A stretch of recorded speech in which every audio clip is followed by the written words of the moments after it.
Hey folks, it's Bree, and I wanted to pop in to talk a little bit about the papers that most of you just turned in and had graded.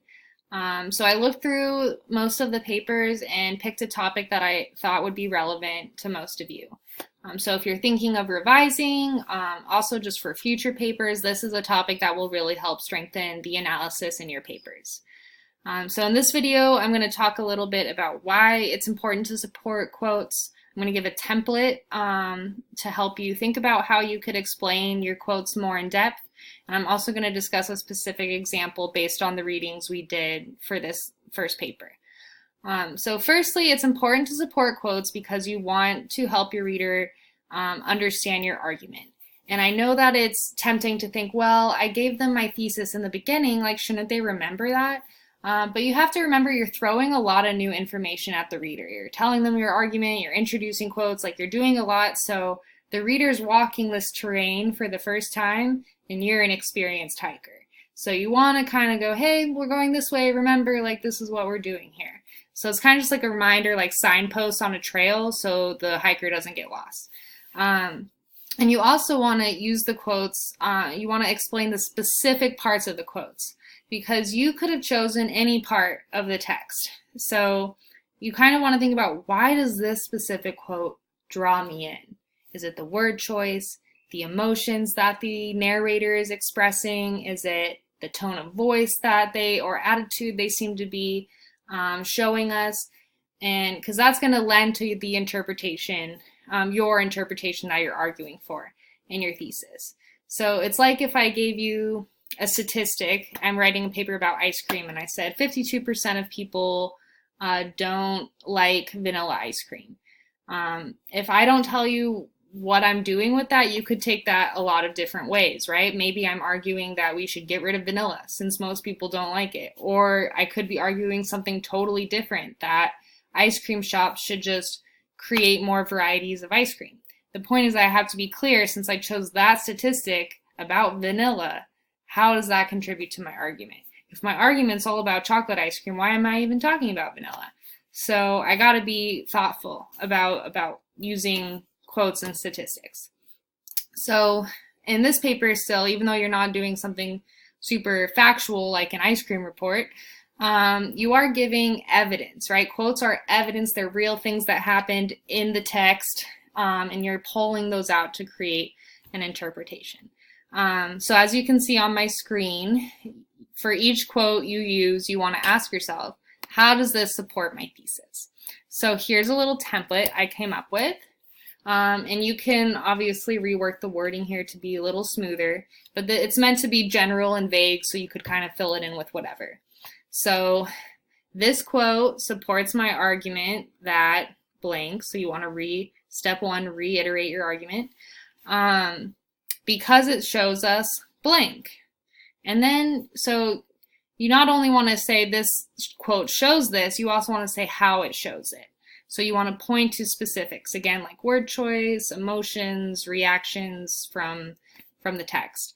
It shows us blank because it does blank. So, you want to say what you think it means, but also how you think it is making that meaning. What gave you that impression? So you really want to break down to the nitty-gritty.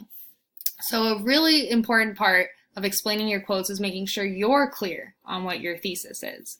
So I'm going to use an example.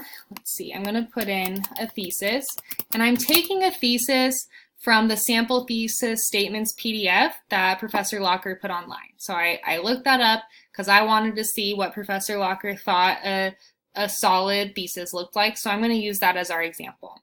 So here's our list of theses, and I'm going to choose this second one, which is about A and P.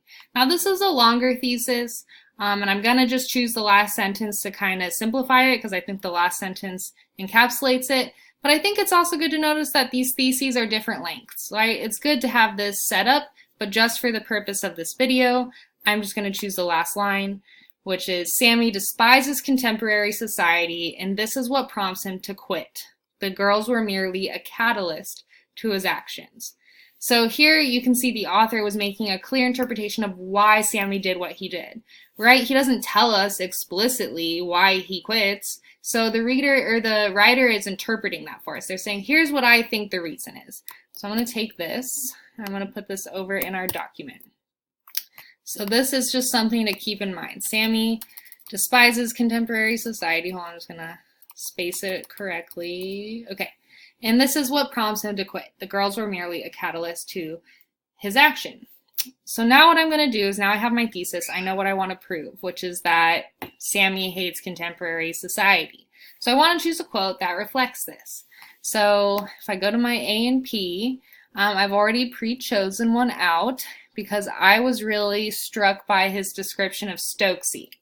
So we have, this little interaction between Sammy and Stokesy, and he says, Stokesy's married with 2 babies chalked up on his fuselage already.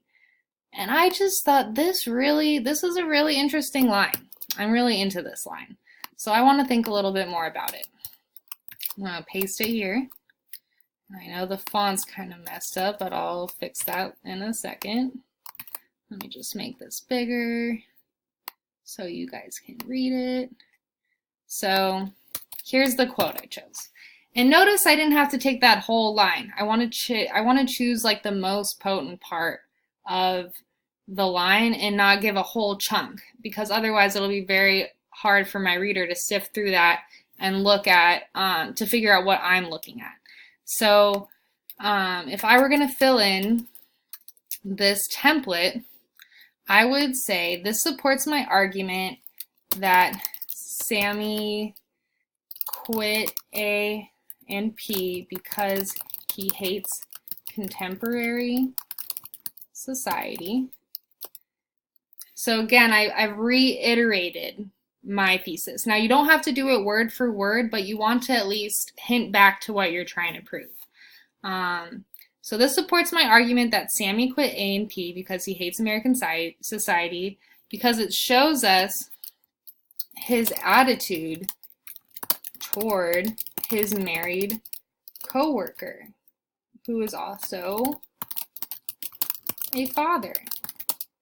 Let me make sure you guys can see this whole part. Okay.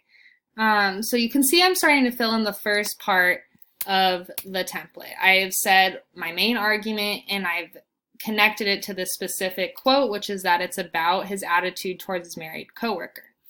So I'm going to continue. It shows us what is his attitude, right? I haven't said what his attitude is. I just says he has an attitude about it. So what is his attitude? I think, and I'm going off of this award-winning thesis, so I'm kind of just going with their argument. It shows us that he has a negative view of traditional, conventions such as getting married and having children. And because I'm going to have a long sentence, I'm just going to cut this up. I'm not going to add a because. I'm going to just try to break this into another sentence. We can see this, or this could be seen, because he uses the phrase chalked up. Oh, I said phrase chalked up on his fuselage. So I looked up what fuselage was, and it's kind of like a tank, and chalked up's kind of like writing tallies, right? So I kind of imagine that this is a World War II reference. But even if we didn't know what fuselage meant, right? Chalked up, that just gives you that image of someone making tallies. And a tally isn't really that, that doesn't sound, it's just not a positive way to describe children. It sounds like Sammy views children as just numbers, or just a number of mouths to feed.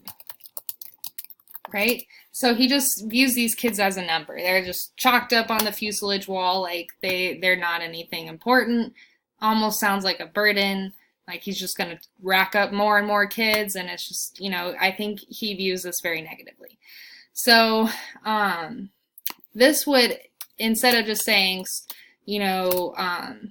Sammy has a negative view of of marriage and children, I explain the specifics of why. I say, not only do I say he has a specific attitude, I describe the attitude. The attitude, so here I'll highlight this. He shows us his attitude toward his married coworker, so this is important. It shows us that he has a negative view, right? This is important because this is a value. I explain what the attitude is. And then I point to specifics in the quote, the specific part of the quote that is making me feel this way. And then I interpret that specific. Because he uses this phrase, it sounds like Sammy views children as just a number of mouths to feed. I could go more into depth and explain some of the things I said verbally in this video to like make this bed more clear, but you can see I have kind of 3 steps.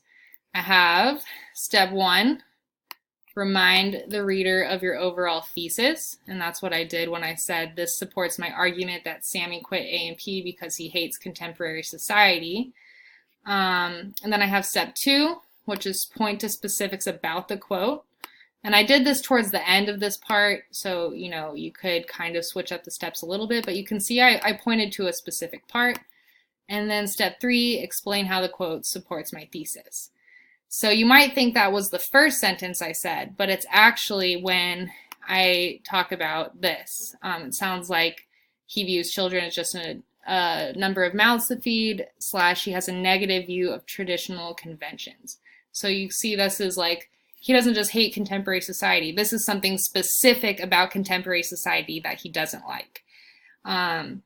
And I think there's a lot of different examples in the text of Sammy feeling a certain way about work, like what it means to work, and people having aspirations to be bosses. But I just chose this aspect to support the idea that Sammy despises contemporary society.